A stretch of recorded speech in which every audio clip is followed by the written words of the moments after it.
Testing. What's everybody? How's it going? I'm Infinite or Infinite XP, and welcome to another unboxing. This is the 8BitDo or 8BitDo retro mechanical keyboard. I got the NES version. There is a Famicom version, and then there's another one that's based off an old computer. I can't remember. Love y'all. Hope you enjoy the video. First up, the keyboard. That looks nice.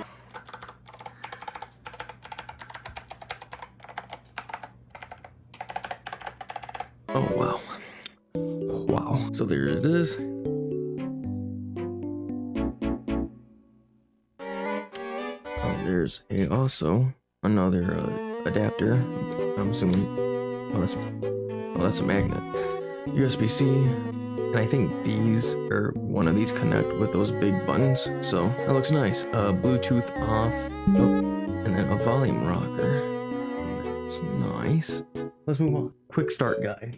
Some stickers to put over those big buttons. There's the cord to connect it, if you want to connect it to your PC through cable. And here are the big programmable buttons. I don't know what I'm going to be using these for. You could just put them right there. Put them somewhere, just... They're clickable though. And it's also... has a nice grip on the bottom so it doesn't go anywhere. That's real nice. Wow. Another instruction manual. Bada bing, bada boom. So yeah, that about does it for this unboxing. Hope you all enjoyed it. Love y'all. If you did, leave a like and subscribe. Love y'all again, and I'll see you guys on the next video. Bye.